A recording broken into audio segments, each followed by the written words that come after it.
नमस्कार दोस्तों, स्वागत है आपका हमारे YouTube चैनल जरधारी क्लासेस में।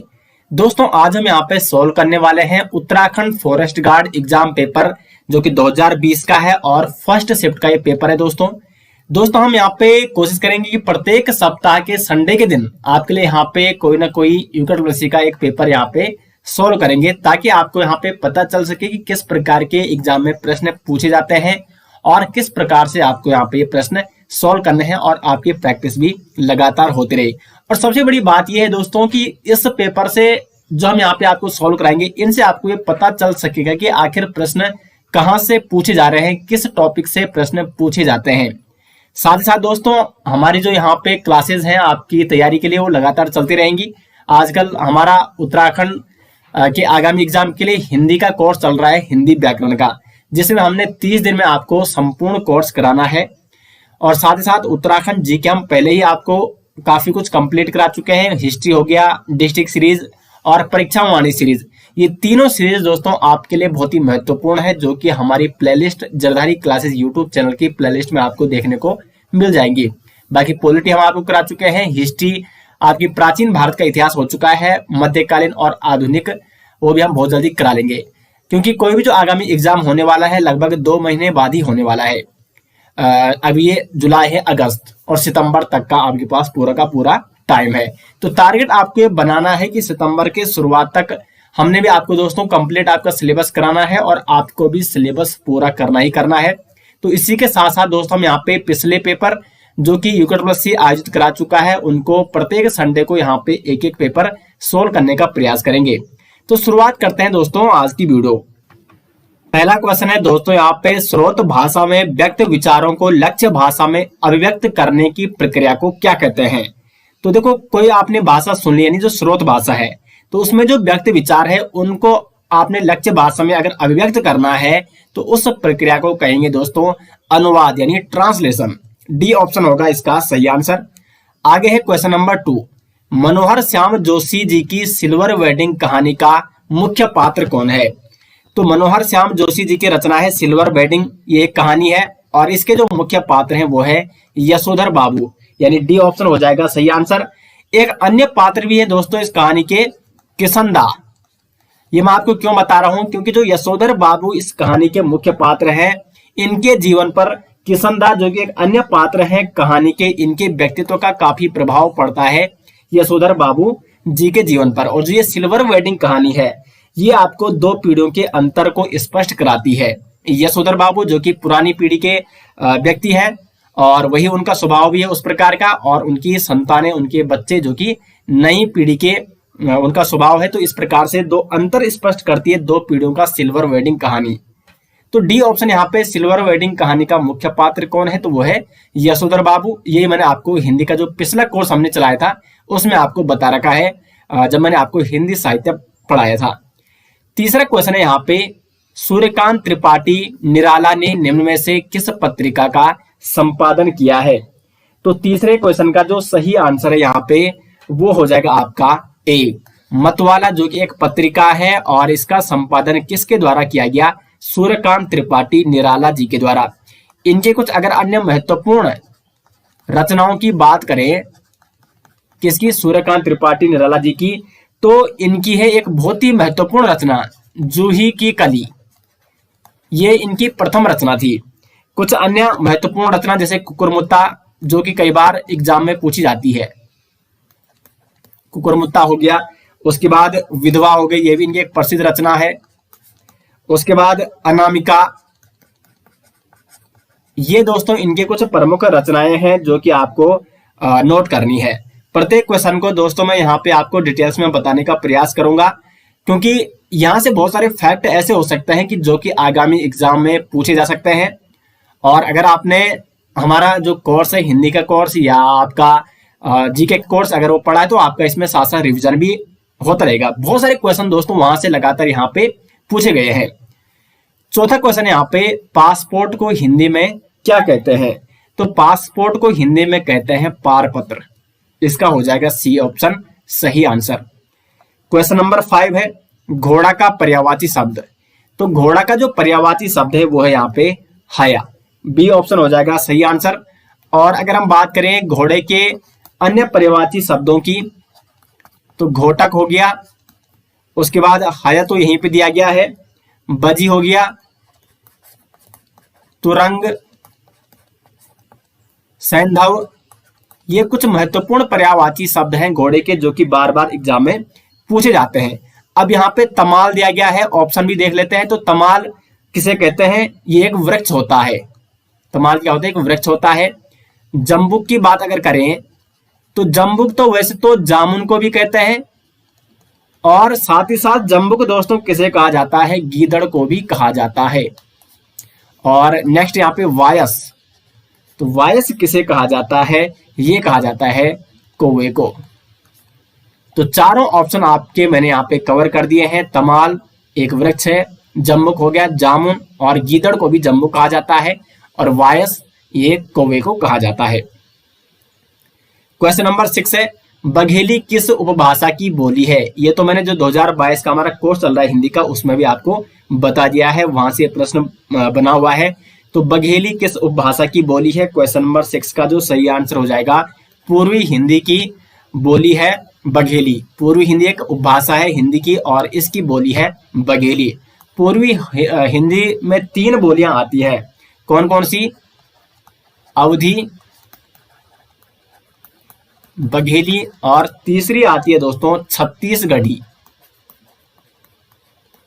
तो ये तीनों आपको याद होगी, मैंने आपको ये पढ़ा रखा है। क्वेश्चन नंबर 7 है, निम्नलिखित में से क्रिया के सही भेद।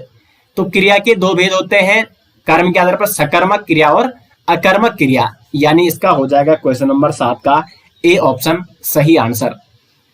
क्वेश्चन नंबर 8 देखो, यहाँ पे निम्नलिखित में से अशुद्ध वाक्य है। तो आपको इन चारों ऑप्शनों में से अशुद्ध वाक्य चुनना है।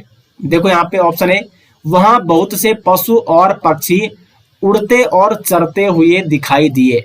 देखो यहाँ पे ये वाक्य सीधा साधा क्या लग रहा है? यहाँ पे अशुद्ध लग रहा है। कैसे लग रहा है? वहां बहुत से पशु और पक्षी। अगर यहाँ पे, क्योंकि देखो पहले पशु है और फिर पक्षी है, और फिर इसने क्या लिखा? पहले उड़ते और फिर चरते। तो पशु उड़ते हैं नहीं और पक्षी चरते नहीं है। यहाँ पे क्या होना था? वहां बहुत पशु और पक्षी, यहां पे होना था चरते, और यहां पे होना था उड़ते। चरते और उड़ते हुए दिखाई दे रहे हैं। तो इस प्रकार से ये क्या हो जाता? सही वाक्य हो जाता। लेकिन ये यहाँ पे क्या है? अशुद्ध है। तो ए ऑप्शन हो जाएगा सही आंसर। निम्नलिखित में से अशुद्ध वाक्य कौन है? ए ऑप्शन है। क्वेश्चन नंबर 9 है, निम्नलिखित में से दंतोष्ठ्य ध्वनियां कौन सी है? तो दंतोष्ठ्य जो यहाँ पे ध्वनियां है वो है वा और फा। डी ऑप्शन हो जाएगा इसका सही आंसर। अब देखो यहाँ पे जो या और रा है, ये क्या है? तो या यहाँ पे क्या है? तालव्य ध्वनि है, तालव्य, या क्या यहाँ पे तालव्य ध्वनि है। जबकि जो रा है यहाँ पे वो है दंतमूल, दंतमूल ध्वनि। और उसके बाद अगर हम बात करें यहाँ पे जो ये ला है, ये कैसे ध्वनि है? तो ला भी यहाँ पे दंतमूल ध्वनि है। और साथ ही साथ ला को क्या कहा जाता है? पार्श्विक व्यंजन भी कहा जाता है, और रा को कहा जाता है लुंठित व्यंजन, जबकि या को अर्धस्वर व्यंजन कहा जाता है। उसके बाद यहाँ पे जो पा और फा है, ये क्या है? ये आपके औष्ठ्य व्यंजन है, जिनका उच्चारण कहाँ से होता है? ओंठों से होता है। तो यहाँ पे इस प्रकार से ये सभी जो यहाँ पे ध्वनियां दे रखी हैं, इनका उच्चारण स्थान कौन सा है, ये मैंने आपको बता दिया है। आगे बढ़ते हैं क्वेश्चन नंबर 10 की ओर। किसी भी विचाराधीन पत्र अथवा प्रकरण को निपटाने के लिए उस पर राय, मंतव्य अथवा आदेश, निर्देश दिया जाता है, तो उसे क्या कहा जाता है? तो इसे कहा जाता है दोस्तों टिप्पण। टिप्पण भी मैंने आपको पत्र लेखन में बता रखा है।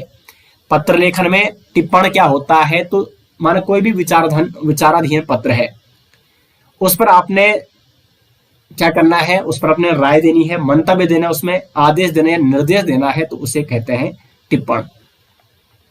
आगे बढ़ते हैं क्वेश्चन नंबर 11 की ओर। कुशधन आसन में कौन सी संधि है? तो संधि मैंने आपको पढ़ा रखी है, कुशधन आसन, जहां पे बड़ी मात्रा होती है, कुशासन। आप बड़ी आ की मात्रा बन रही है यहाँ पे, मतलब देखो कुशधन आसन क्या बन रहा है? कुशासन बन रहा है। तो बड़ी आ की मात्रा बन रही है, इसमें दीर्घ संधि होगी। यहाँ पे संधि विच्छेद क्या हो रहा है? अ धन आ, ये बन रहा है आ। कुशधन आसन, कुशासन दीर्घ संधि होगी। क्वेश्चन नंबर 11 का ए ऑप्शन हो जाएगा सही आंसर। क्वेश्चन नंबर 12 की ओर बढ़ते हैं। जो शब्द लिंग, वचन तथा काल के अनुसार नहीं बदलते हैं, क्वेश्चन क्या लिखा है, नहीं बदलते हैं, उन्हें कहते हैं, तो उन्हें कहते हैं अविकारी शब्द। देखो शब्द एक होता है विकारी शब्द और एक हो गया अविकारी शब्द। अविकारी, तो विकारी शब्द वो होते हैं जो लिंग, वचन तथा काल के आधार पर या काल के अनुसार बदल जाते हैं। विकारी में कौन आते हैं आपके, संज्ञा हो गया, सर्वनाम हो गया, क्रिया हो गई और उसके बाद विशेषण। ये सारे के सारे विकारी शब्द हैं। और अविकारी शब्द कौन है, तो अव्यय शब्द ही क्या है, अविकारी शब्द हैं जो कि लिंग, वचन तथा काल के अनुसार नहीं बदलते हैं। तो इसका बी ऑप्शन हो जाएगा सही आंसर। क्वेश्चन नंबर 13 है, संबंधवाचक संज्ञा विशेषण का उदाहरण है। संबंधवाचक संज्ञा विशेषण का उदाहरण आपको बताना है। ऐसा विशेषण जो कि संज्ञा के साथ संबंध बता रहा है। तो देखो भाई यहाँ पे क्या है, संज्ञा है और इसकी विशेषता क्या है, मोसेरा। लेकिन मोसेरा इसमें कैसी विशेषता है, तो ये बता रहा है संबंध कि हमारा जो भाई है वो हमारा मोसेरा भाई है। तो इसका मतलब इसमें संबंधवाचक संज्ञा विशेषण होगा। ए ऑप्शन हो जाएगा इसका सही आंसर। क्वेश्चन नंबर 14 है, ईमेल किस जनसंचार माध्यम के अंतर्गत आता है। बहुत ही महत्वपूर्ण प्रश्न है दोस्तों। और ईमेल जो कि आता है यहाँ पे आधुनिक दृश्य माध्यम के अंतर्गत। वैसे संपूर्ण जो इंटरनेट है दोस्तों वो आधुनिक माध्यम के अंतर्गत आता है। अब उसमें ईमेल को अगर आप देखोगे तो ईमेल उसको आप देख भी सकते हैं और साथ ही साथ ये आधुनिक माध्यम यानी इंटरनेट के अंतर्गत आ रहा है। तो ये आधुनिक दृश्य माध्यम के अंतर्गत आएगा ईमेल। ठीक है, श्रव्य माध्यम में क्या आता है, जैसे रेडियो। उसके बाद दृश्य श्रव्य माध्यम में क्या आया, टेलीविजन आया। और अभी मुद्रण माध्यम में क्या आते हैं, जैसे अखबार होते थे या अखबार अभी चलते हैं। और आधुनिक दृश्य माध्यम में क्या हो गया, ईमेल। ईमेल और ईमेल की फुल फॉर्म क्या है, तो वो है इलेक्ट्रॉनिक मेल। कई बार ये भी प्रश्न एग्जाम में पूछा जाता है। क्वेश्चन नंबर 15 है, अर्ध सरकारी पत्र के प्रारूप में प्रेषक का नाम एवं पदनाम होता है। ये मैंने आपको पूरा फॉर्मेट भी दिया था इस प्रकार से। अर्ध सरकारी पत्र का, अर्ध सरकारी पत्र के प्रारूप में जो प्रेषक का नाम और पदनाम होता है वो यहाँ पे होता है, यानी ये हो गया बाईं और शीर्ष पर। तो सी ऑप्शन हो जाएगा इसका सही आंसर। इसका तो मैंने फॉर्मेट के माध्यम से भी एक्सप्लेन किया था, फॉर्मेट भी वहां पे मैंने आपको बताया था। जो हमारा हिंदी का पुराना कोर्स है उसमें मैंने हिंदी आपको कंप्लीट कर रखी थी। ठीक है, खैर ये नया कोर्स चल रहा है 2022 जिसमें और डिटेल्स में आपको हिंदी का कोर्स दोस्तों कराया जा रहा है। और 30 दिन में आपको संपूर्ण हिंदी का कोर्स मैंने कराना है। अभी 6वां दिन चल रहा है ये। 16 क्वेश्चन है यहाँ पे, वर्तनी की दृष्टि से शुद्ध शब्द। तो यहाँ पे देखो ये प्रश्न कई बार एग्जाम में बनता है और इसमें ये सी ऑप्शन सही आंसर है। वर्तनी की दृष्टि से शुद्ध शब्द है उज्ज्वल। और उज्ज्वल में संधि भी कई बार पूछी जाती है। तो इसमें इसकी जो संधि विच्छेद अगर हम करें तो उत्धन ज्वल हो जाता है। इसमें कौन सी संधि है, तो इसमें है व्यंजन संधि। व्यंजन संधि। और व्यंजन संधि में क्या होता है कि अगर ता के बाद जा आ रहा है तो ता का जा हो जाता है और इसलिए ता का यहाँ पे जा हो गया और ज्वल ये पहले से था। तो इस प्रकार से ये शुद्ध शब्द हो जाता है। क्वेश्चन नंबर 17 है, पूर्ववर्ती का विपरीतार्थक क्या होगा। तो पूर्ववर्ती का जो विपरीतार्थक होगा वो होगा परवर्ती, यानी सी ऑप्शन हो जाएगा 17 का सही आंसर। क्वेश्चन नंबर 18 है, नीलिमा शब्द में प्रयुक्त प्रत्यय। देखो एक होता है उपसर्ग जो शब्द के पहले लगता है और प्रत्यय जो शब्द के बाद में लगता है। तो प्रत्यय यहाँ पे क्या है, नीलिमा में नील धन इमा। तो यहाँ पे ए ऑप्शन हो जाएगा सही आंसर। नीलिमा में कौन सा प्रत्यय है, इमा प्रत्यय है। क्वेश्चन नंबर 19 है, अंडमान निकोबार में शासन और शिक्षा की भाषा है। तो यहाँ पे जो शासन और शिक्षा की भाषा है अंडमान निकोबार में वो है हिंदी। नेक्स्ट क्वेश्चन है क्वेश्चन नंबर 20, छात्र ने परिश्रम किया इसलिए वह अनुत्तीर्ण हो गया, यह वाक्य है। तो आपको इसमें बताना है कि इसमें वाक्य कौन सा है। और इसमें जो वाक्य है दोस्तों वो है इसमें संयुक्त वाक्य। अब इसमें संयुक्त वाक्य क्यों है, क्योंकि इसमें संयुक्त वाक्य क्या होता है, दो या दो से अधिक सरल वाक्य जिसमें होते हैं। तो ये देखो दो या दो से अधिक इसमें सरल वाक्य है। एक तो ये वाक्य छात्र ने परिश्रम नहीं किया, ये अपने आप में एक पूरा वाक्य है। वह अनुत्तीर्ण हो गया, ये भी एक पूरा वाक्य है। लेकिन अगर हम इन दोनों को मिलाते हैं, इसमें ये योजक शब्द लगा देते हैं, तो फिर ये संयुक्त वाक्य हो जाता है। साथ ही साथ इसमें अगर और लगता किंतु, परंतु, इस प्रकार के संयोजक शब्द जहां पे होते हैं वहां पे भी क्या होता है, संयुक्त वाक्य होता है। तो छात्र ने परिश्रम किया इसलिए वह अनुत्तीर्ण हो गया, इसमें संयुक्त वाक्य है। 20 का हो जाएगा सी ऑप्शन सही आंसर। अब देखो ये हिंदी के 20 क्वेश्चन थे और यूके ट्रिपल का हर एग्जाम जो ग्रुप सी का है उसमें आपको 20 नंबर की हिंदी पूछी जाती है। और इस 20 नंबर का हिंदी का कोर्स आजकल आपका चल रहा है, तो उसके साथ आप जरूर जुड़े। बहुत सारे प्रश्न वहां से बन चुके हैं और आगे भी बनेंगे। वैसे जो हमारा पुराना कोर्स है वहीं से भी बहुत सारे प्रश्न पहले ही यहाँ पे पूछे जा चुके हैं। तो उस कोर्स के साथ आपको जुड़ना है और हिंदी में आपको टारगेट बनाना है कि 17 या 18 प्रश्न ऐसे होने चाहिए जो आपको आने चाहिए हिंदी में। तो लगातार जितनी ज्यादा आपकी प्रैक्टिस रहेगी, पुराने पेपरों को आपको सोल्व करना है। इसलिए आज से ये सीरीज हमारी चलाई जा रही है और प्रत्येक सप्ताह आपको एक पुराना पेपर यूके ट्रिपल का सोल्व कराया जाएगा। उसके माध्यम से आप यहाँ पे समझ सकेंगे कि कितनी आसान यहाँ पे पेपर बनता है या कितना टफ पेपर बनता है और क्या क्या आपको पढ़ना है। बढ़ते हैं अब यहाँ पे आगे 21 क्वेश्चन की ओर। तो क्वेश्चन नंबर 21 है यहाँ पे, राज्यसभा के सभापति का चुनाव किस निर्वाचक मंडल के द्वारा किया जाता है? पॉलिटिमा ने आपको बता रखा है। देखो यहाँ पे कंफ्यूज क्या होता है लड़कों को या बच्चों को, यहाँ पे वो समझते हैं कि राज्यसभा के सभापति का चुनाव, अब सभापति कौन है राज्यसभा का, जबकि आपको पता है कि राज्यसभा का जो सभापति होता है वो स्वयं उपराष्ट्रपति ही होता है। अब उपराष्ट्रपति की चुनाव प्रणाली ये आपको पता होनी चाहिए। तो उपराष्ट्रपति की जो चुनाव प्रणाली होती है उसमें संसद के दोनों सदनों के सदस्य उसको निर्वाचित करते हैं, यानी और साथ ही साथ दोनों सदनों के कैसे सदस्य होने चाहिए, निर्वाचित सदस्य भी और मनोनीत सदस्य भी। तो यहाँ पे आ जाएगा संसद के समस्त सदस्य। अब संसद का मतलब यहाँ पे लोकसभा भी हो गया और राज्यसभा भी हो गया, यानी दोनों सदन। और समस्त सदस्य का मतलब यहाँ पे ये हो गया कि निर्वाचित सदस्य भी और मनोनीत सदस्य भी। तो क्वेश्चन नंबर 21 का दोस्तों डी ऑप्शन हो जाएगा सही आंसर। राज्यसभा के सभापति यानी उपराष्ट्रपति का चुनाव किस निर्वाचक मंडल के द्वारा किया जाता है? तो संसद के समस्त सदस्यों द्वारा। और अगर हम बात करें आर्टिकल की, तो आर्टिकल 66 का खंड 1 जिसमें उपराष्ट्रपति का निर्वाचन बताया गया उसमें, और निर्वाचन जो नीति है उपराष्ट्रपति की वो राष्ट्रपति के अनुसार होती है। उसमें एकल संक्रमण या आनुपातिक गुप्त मतदान किया जाता है। तो इसका डी ऑप्शन हो जाएगा सही आंसर।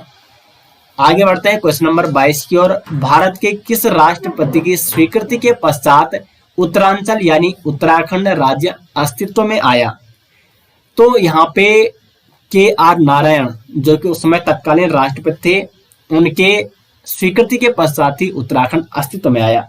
जो उत्तर प्रदेश मतलब जो विधेयक था, उत्तर प्रदेश पुनर्गठन विधेयक 2000, हाँ ठीक है, वो सबसे पहले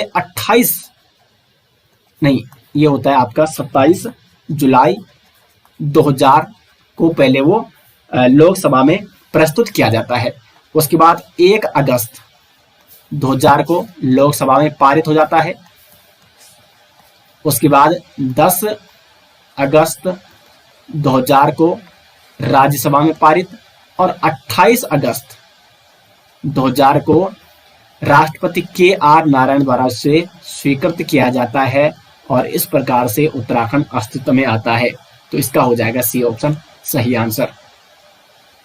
आगे बढ़ते हैं क्वेश्चन नंबर 23 की ओर। सिमलीपाल जीवमंडल निचय स्थित है।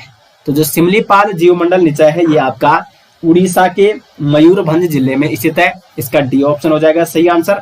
और 1994 में सिमलीपाल जीवमंडल निचय को जैवमंडल रिजर्व क्षेत्र घोषित भी किया गया था 1994 में।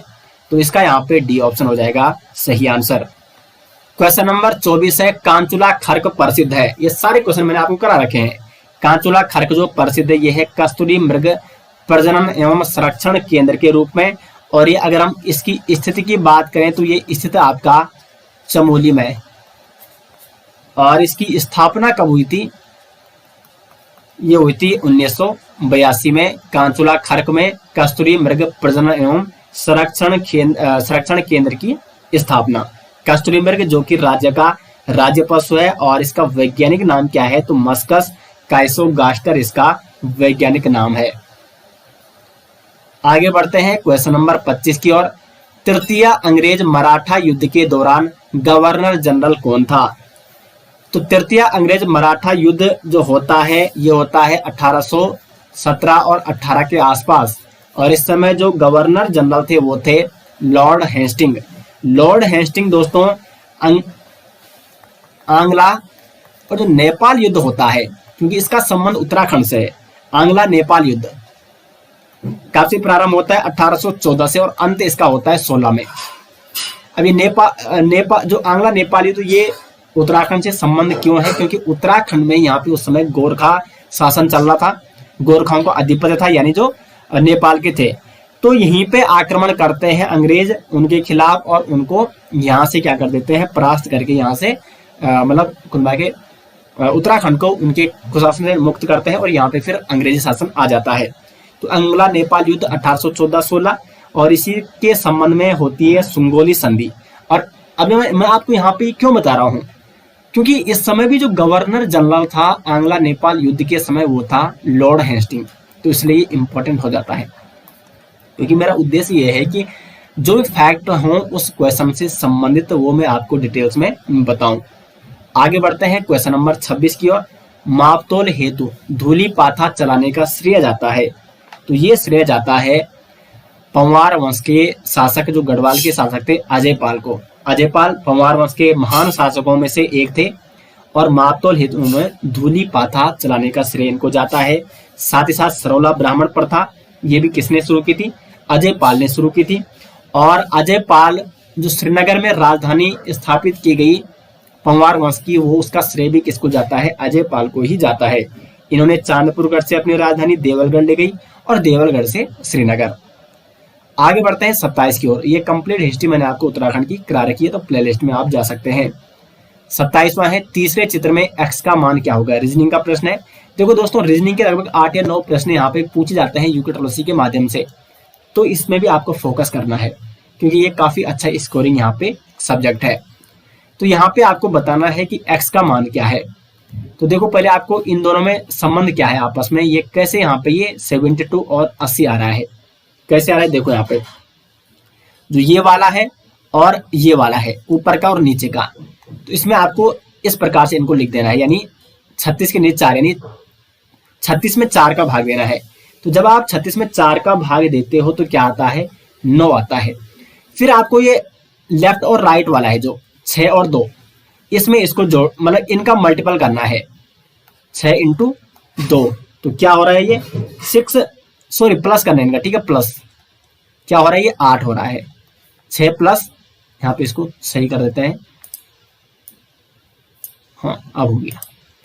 6 प्लस 2 आपको करना है तो ये 8 हो रहा है। तो अब देखो ये जो 9 निकला यहाँ पे, ये जो 8 निकला है इसको आपने क्या करना है? मल्टीपल कर देना है। तो 9 8 72 आ गया ना ये वाला। इसमें भी कीजिए वही, पहले 24/3, 24/3 यानी 3 8 24, 8 आया। फिर 6 और 4 10, 6 प्लस 4 10 आया और इनका आपस में मल्टीपल कीजिए 10 इंटू 8, तो ये हो जाएगा 80। अब इसका वही कीजिए, तो 48/8 जो ऊपर का और ये नीचे वाला है, तो क्या आएगा? 6 आएगा। फिर 12 और 4 लेफ्ट और राइट वाले को ऐड कर दो, 12 प्लस 4 यानी 16। अब 16 इंटू 6 कर दो, यानी इसको और इसको, तो 16 छिका 96 आ गया। यानी यहाँ पे क्या हो जाएगा? सी ऑप्शन हो जाएगा सही आंसर। तो आगे ना दोस्तों सही आंसर 27 का सी ऑप्शन। आगे है क्वेश्चन नंबर 28। पृथक आपदा प्रबंधन मंत्रालय गठित करने वाला देश का पहला राज्य है, तो ये है आपका उत्तराखंड। उत्तराखंड जिसने ऑस्ट्रेलियाई मॉडल पर, किस मॉडल पर? तो ऑस्ट्रेलियाई मॉडल पर पृथक आपदा प्रबंधन मंत्रालय गठित किया है।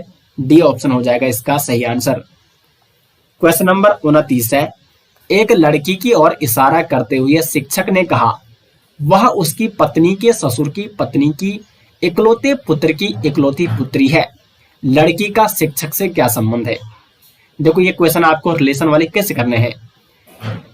यहाँ पे एक लड़की की ओर इशारा करते हुए शिक्षक ने कहा, यहाँ पे शिक्षक है और यहाँ पे मैंने ये लिख दिया लड़की। तो इस लड़की की ओर इशारा कर रहा है कि जो ये लड़की है ये उसकी यानी शिक्षक की पत्नी, पत्नी के ससुर, तो पत्नी का ससुर यहां पे लिख दो ससुर। तो जो पत्नी का ससुर है यानी इसका पिता, समझ गए आप। पत्नी के ससुर की, अब ससुर की पत्नी, देखो ससुर की पत्नी तो आगे लिख दो पत्नी। अब जो ससुर की पत्नी है यानी शिक्षक की पत्नी की सास यानी शिक्षक की मां, ये लिख दो मां। ससुर की पत्नी के इकलौते पुत्र, तो ससुर की पत्नी यानी शिक्षक की मां और इसका इकलौता पुत्र कौन होगा यानी ये शिक्षक। बात घूम फिर के वहीं पे आ गई। इकलौते पुत्र की इकलौती पुत्री, तो इसकी इकलौती पुत्री कौन है, ये है। इसी की ओर तो इशारा कर रहा था, यानी ये क्या हो जाएगा, इसका पुत्री हो जाएगा यहाँ पे, ठीक है। ये इस लड़की के लिए ये सारा बता रहा है कि शिक्षक ने कहा कि वह उसकी पत्नी के ससुर की पत्नी के इकलौते पुत्र की पुत्री है, ये लड़की जिसकी ओर ये शिक्षक इशारा कर रहा था, यानी वो क्या हो जाएगी, उसकी पुत्री हो जाएगी। क्वेश्चन नंबर 30 है, निम्न में से यमुना नदी पर कौन सा बांध निर्मित है। तो यहाँ पे देखो ऑप्शन आप दे सकते हैं। सबसे पहला ऑप्शन यहाँ पे कोठार बांध है और ये जो कोठार बांध है ये है कोसी नदी पर अल्मोड़ा में। उसका एक कालागढ़ बांध है, तो कालागढ़ बांध आपका पश्चिमी रामगंगा नदी पर है, कहाँ है, पौड़ी में। और यहीं से पश्चिमी रामगंगा राज्य से बाहर निकल जाती है। किसाऊ बांध ये आपका कहाँ है, टोंस नदी पर है, देहरादून में। और सूरीधार बांध ये हो जाएगा यमुना नदी पर, यानी डी ऑप्शन हो जाएगा यहाँ पे क्वेश्चन नंबर 30 का सही आंसर। रिवर सिस्टम आप देख सकते हैं, कंप्लीट मैंने आपको पढ़ा रखा है, और डैम भी जो प्रमुख विद्युत परियोजनाएं हैं। देखो मैंने जो सीरीज कर रखी ना उत्तराखंड की शुरू, एक बार मैंने आपको कंप्लीट ज्योग्राफी कराई थी और उसमें मैंने उत्तराखंड के मोस्टली टॉपिक आपको कंप्लीट करा दिए थे। और उसके बाद आजकल जो परीक्षा वाणी सीरीज चली उसमें मैंने काफी डिटेल्स में आपको उत्तराखंड जीके का संपूर्ण जो परीक्षा वाणी में टॉपिक थे, तो परीक्षा वाणी में तो टॉपिक ले हमने, लेकिन डिटेल्स में हमने परीक्षा वाणी जो बुक है उससे भी काफी डिटेल्स में आपको हमारी उस सीरीज में मिलेगा।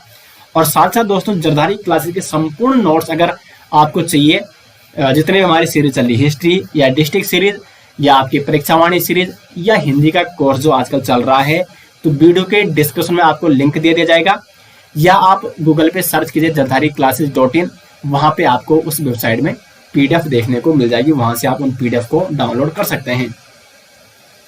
क्वेश्चन नंबर 31 है, भारत के 26वें एयर चीफ मार्शल के रूप में किसकी नियुक्ति की गई। तो ये तो उस समय, देखो ये पेपर 2020 का है और ये 2019 का करंट अफेयर्स क्वेश्चन उसमें पूछा गया है, यानी पिछले एक साल का। तो उस समय जो 26वें एयर चीफ मार्शल नियुक्त किए गए वो किए गए राकेश कुमार सिंह भदौड़िया, डी ऑप्शन इसका हो जाएगा सही आंसर। जबकि अगर हम बात करें वर्तमान की, वर्तमान लेटेस्ट 2022 का मैं आंकड़ा बता रहा हूं, वर्तमान में जो एयर चीफ मार्शल है वो है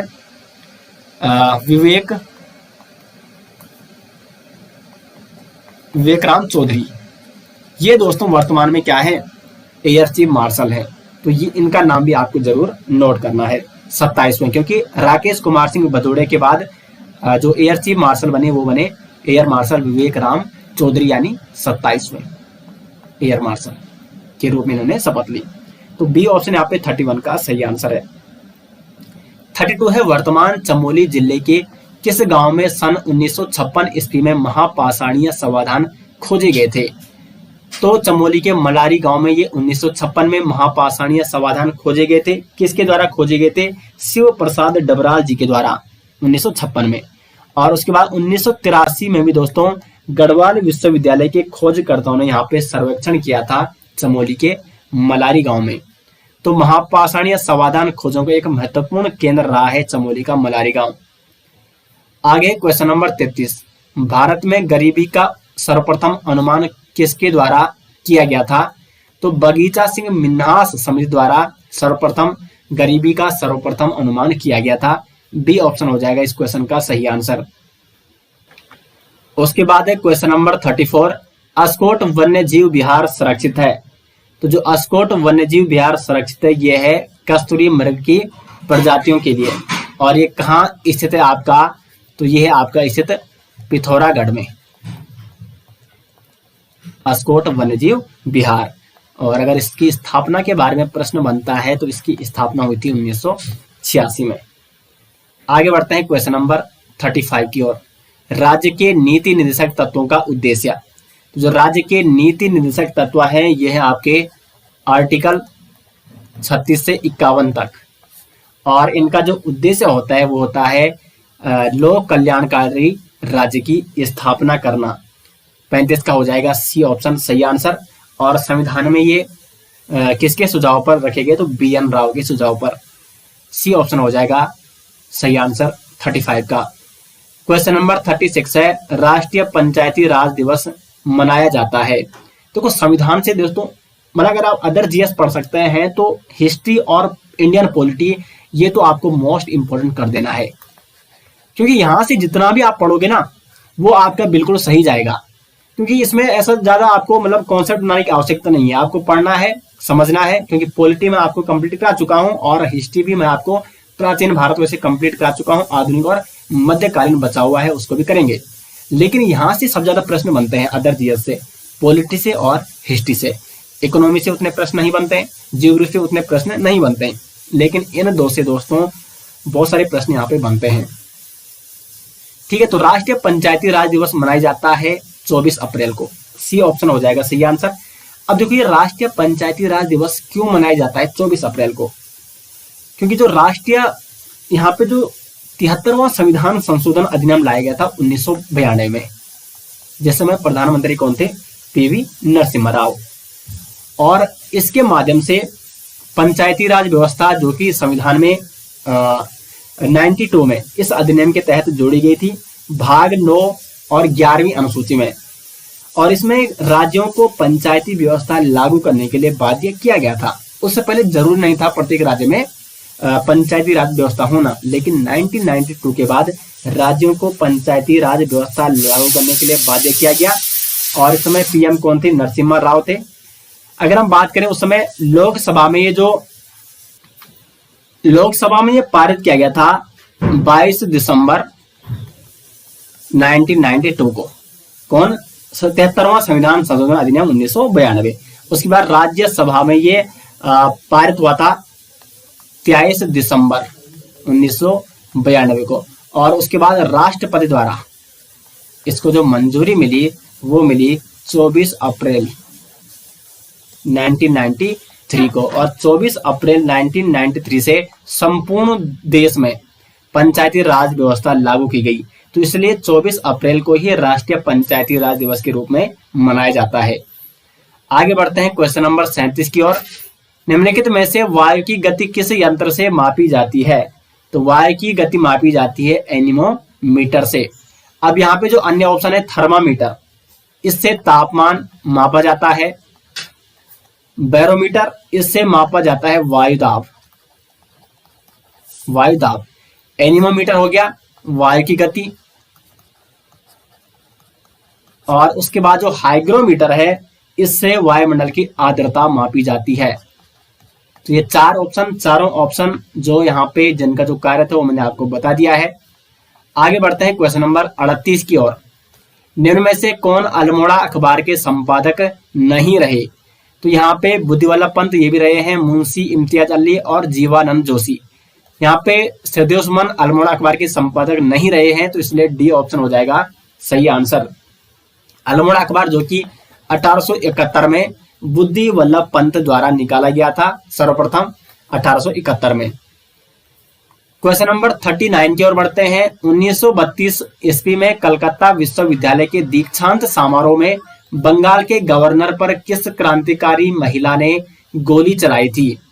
तो बीना दास जो कि बंगाल की एक क्रांतिकारी महिला थी, इन्होंने 6 फरवरी 1932 की बात है, दीक्षांत समारोह हो रहा था कलकत्ता विश्वविद्यालय में 1932 में, यानी 6 फरवरी 1932 को। और तत्कालीन जो बंगाल के गवर्नर थे वो कौन थे? Stanley Jackson. तो इन पर इन्होंने गोली चलाई थी। भले ही ये मतलब इनकी मृत्यु नहीं हुई थी, वो बच गए थे, लेकिन इन पर इन्होंने गोली चलाई थी। बीनादास जिनका जन्म 1911 में हुआ था, लेकिन इनका देहांत हुआ था 1986 में ऋषिकेश में। ये भी आपको नोट करना है। क्वेश्चन नंबर 40 है, निम्नलिखित चंद शासकों में से कौन मुगल बादशाह अकबर से मिलने उनके दरबार में गया? तो रुद्रचंद चंद्रवंश का शासक, जो कि बादशाह अकबर के समकालीन थे, और ये बादशाह अकबर से मिलने कहाँ गए थे? उनके दरबार में गए थे। तो क्वेश्चन नंबर 40 का सही आंसर हो जाएगा ऑप्शन सी। क्वेश्चन नंबर 41 है, रमेश अपने घर से दक्षिण की ओर 15 मीटर चलता है। देखो यहाँ पे एक क्वेश्चन आपको कैसे करना है, आपको सीधे क्वेश्चन पढ़ना है और यहाँ पे उसको फॉलो करना है। देखो रमेश, माने रमेश का घर है और दिशा यहाँ पे डिसाइड कर लो। ये आपने कर दी, ये है पूर्व, और ये हो गया पश्चिम, ये हो गया उत्तर, और ये हो गया दक्षिण। इसी प्रकार से होती है ना डायरेक्शन, यानी दिशा। दिशा का ज्ञान आपको होना जरूरी है, तभी आप इस प्रकार के प्रश्न कर पाओगे। तो देखो रमेश अपने घर से, माना उसका घर यहाँ पे है, तो अपने घर से ये चला दक्षिण की ओर। चलो मैं उसका घर यहाँ पे बनाता हूं। तो दक्षिण नीचे है ना, ये देखो दक्षिण यहाँ, अपने घर से चला दक्षिण की ओर 15 मीटर, 15 मीटर। फिर बाएं मुड़ा, तो देखो इसका मुंह नीचे की ओर, तो इसका बाएं किधर होगा? इधर होगा। और बाएं कितना मुड़ा? 20 मीटर। तो ये मुड़ गया यहां से 20 मीटर। एक 20 मीटर चलता रहा, एक बार ये फिर बाएं मुड़ता है। अब देखो ये आगे की ओर चल रहा है, इधर की ओर, तो इसका मुंह मतलब सामने है, तो बाएं इसका हो गया ऊपर। तो बायां मुड़कर ये 15 मीटर चलता है, 15 मीटर, क्योंकि इधर भी ये 15 मीटर है, इधर भी ये 15 मीटर। अब वो यहाँ पे है, प्रारंभ में वो यहाँ पे था और अभी ये वर्तमान में यहाँ पे है। तो वह अपने घर से कितनी दूरी पर और किस दिशा में है? तो यहाँ से यहाँ की दूरी 15, यहाँ से यहाँ की दूरी 15। अब यहाँ से यहाँ की दूरी 20 है, तो यहाँ से यहाँ की दूरी भी कितनी होगी दोस्तों? 20 मीटर होगी। तो हमें 20 मीटर का तो पता चल गया, लेकिन किस दिशा में है वो? तो जब वो प्रारंभ में उसका घर यहाँ था, तो ये उसका पूर्व है, ये उसका पश्चिम है, ये उसका उत्तर है, ये उसका दक्षिण है। इधर पूर्व है ना, ये देखो इधर, तो यहाँ पे है वो। तो वो 20 मीटर पूर्व में है, यानी बी ऑप्शन हो जाएगा क्वेश्चन नंबर 41 का सही आंसर। आगे बढ़ते हैं क्वेश्चन नंबर 42 की ओर। राष्ट्रीय अभ्यारण्य हेतु ऑनलाइन प्रवेश परमिट जारी करने के लिए सिंगल विंडो सिस्टम पथिक शुरू किया गया है। तो ये शुरू किया गया है गंगोत्री नेशनल पार्क उत्तरकाशी द्वारा। वैसे यहाँ पे आपको बता दिए शुरू कब किया गया था। सीएम त्रिवेंद्र सिंह रावत, तत्कालीन जो सीएम थे उत्तराखंड के, उन्होंने 7 अप्रैल 2017 को इसका उद्घाटन किया।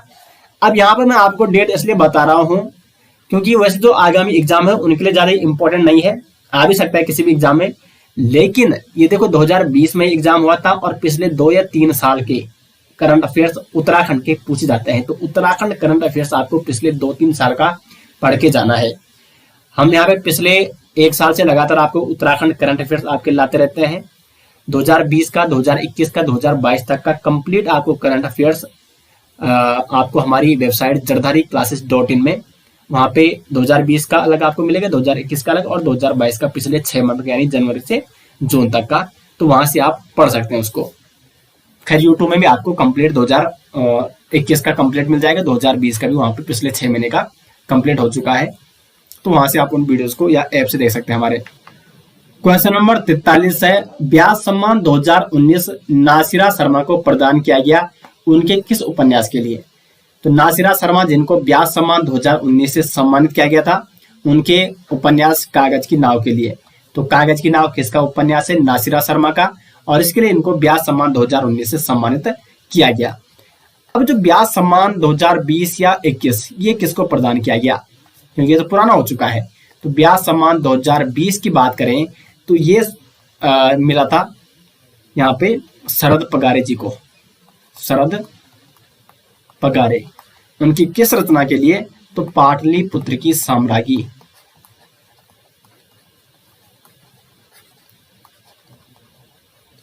साम्राज्ञी ये इनका क्या है? उपन्यास है पाटलिपुत्र के साम्राज्ञी, शरद पगारे जी का, जिसके लिए इनको व्यास सम्मान 2020 से सम्मानित किया गया। और व्यास सम्मान अगर हम 2021 की बात करें तो ये मिला था असगर वजाहत जी। असगर वजाहत। इनकी किस रचना के लिए? तो इनकी रचना है महाबली। ये इनका एक नाटक है। क्या है? नाटक। तो इसके लिए असगर वजाहत जी को 2021 व्यास सम्मान से सम्मानित किया गया। और प्रथम व्यास सम्मान से किसे सम्मानित किया गया? रामविलास शर्मा जी को 1991 में। क्वेश्चन नंबर 44 है, उत्तराखंड राज्य में नगरीय स्वायत्त शासन प्रणाली की शुरुआत हुई। तो उत्तराखंड में नगरीय स्वायत्त शासन प्रणाली की शुरुआत की गई थी 1916 में। और वर्तमान अगर नगर निगम की बात की जाए उत्तराखंड में, तो वर्तमान नगर निगम कितने उत्तराखंड में? कुल टोटल वो है 9। और नवा जो नगर निगम बना वो कौन बना? श्रीनगर गढ़वाल। कब बना था? 31 दिसंबर 2021 को, यानी दिसंबर 2021 का लास्ट डे 31 दिसंबर 2021 को श्रीनगर को नगर निगम बनाया गया। तो बी ऑप्शन यहाँ पे सही आंसर है। उत्तराखंड राज्य में नगरीय स्वायत्त शासन प्रणाली की शुरुआत 1916 में हुई। क्वेश्चन नंबर 45 है, निम्नलिखित में से वास्तविक निवेश है। तो वास्तविक निवेश है यानी नवीन संपत्ति में वृद्धि होना, जिसे वास्तविक निवेश कहा जाता है। तो संपत्ति में वृद्धि कब होती है? जब आप भवनों का निर्माण करते हैं, कारखानों का निर्माण करते हैं। तो सी ऑप्शन हो जाएगा यहाँ पे सही आंसर। भवनों का निर्माण जो कि वास्तविक निवेश के अंतर्गत आता है। क्वेश्चन नंबर 46 है, बाल गंगा सहायक नदी है। तो बाल गंगा किसकी सहायक नदी है? यहाँ पे वो है भिलंगना की। बी ऑप्शन हो जाएगा सही आंसर। देखो रिवर सिस्टम में इस तरीके से मैंने आपको पढ़ा भी रखा, वहां पे यहां से आती है धर्मगंगा, धर्मगंगा ये आ रही है, और यहां से आ रही है बाल गंगा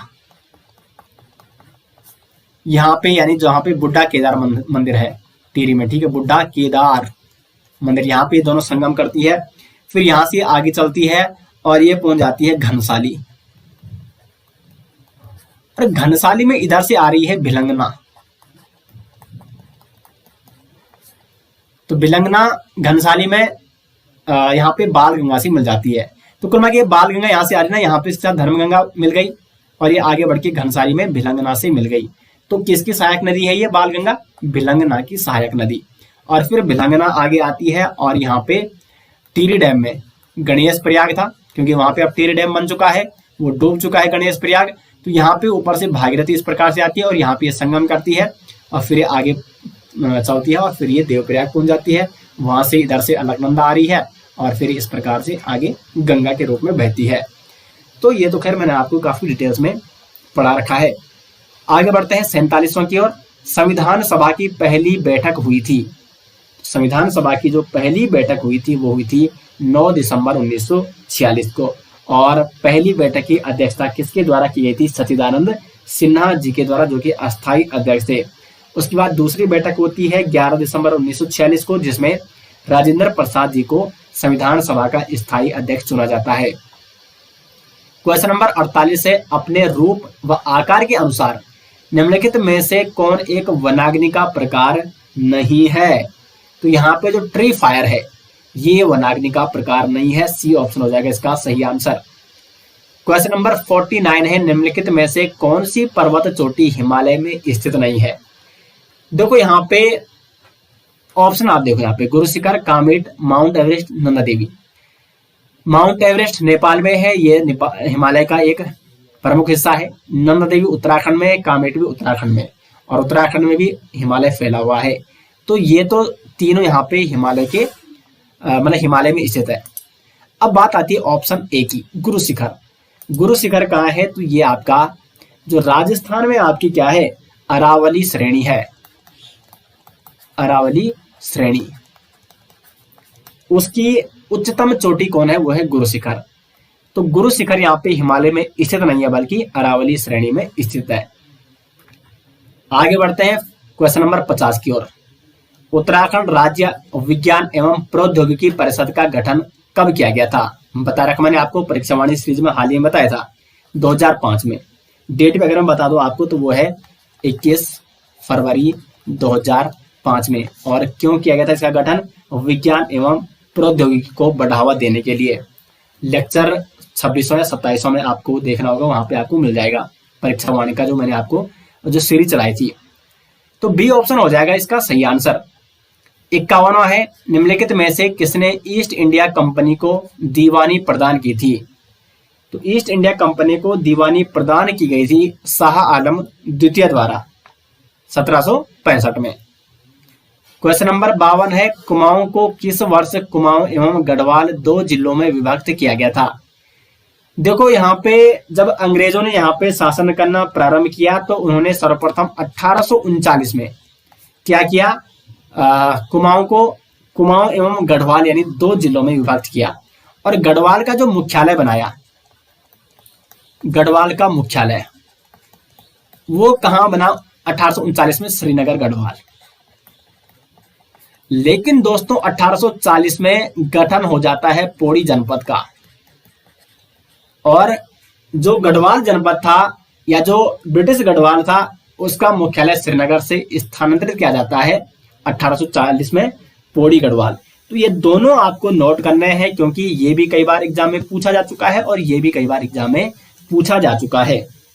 1840 में पौड़ी जिले का गठन हुआ और उसके बाद ब्रिटिश गढ़वाल का मुख्यालय श्रीनगर से पौड़ी स्थानांतरित किया गया। लेकिन कुमाऊं और गढ़वाल में कब विभाजन हुआ? तो वो 1839 में हुआ। 53 की ओर बढ़ते हैं, दी गई श्रेणी में कौन सा विकल्प प्रश्न चिन्ह के स्थान पर आएगा? तो देखो यहाँ पे आपको बताना है यहाँ पे क्या आएगा। ये कुछ इस प्रकार से हो रहा है, देखो हाँ, जो ये वाला 1 है, ठीक है, तो इसको अगर स्क्वायर करोगे तो कितना होगा? 1 ही होगा। फिर यहाँ पे आगे बढ़ोगे अगर 4, तो जो 4 है वो 2 का स्क्वायर है, फिर जो 9 है वो 3 का स्क्वायर है और फिर जो यहाँ पे आएगा वो 4 का स्क्वायर होगा। तो देखो 1 का स्क्वायर 1, 2 का स्क्वायर 4, 3 3 9 और 4 को यहाँ पे आ जाएगा 16, यानी वो किसका स्क्वायर होगा? 4 का स्क्वायर 16 होगा, यहाँ पे 16 आ जाएगा और ये हो जाएगा सी ऑप्शन सही आंसर।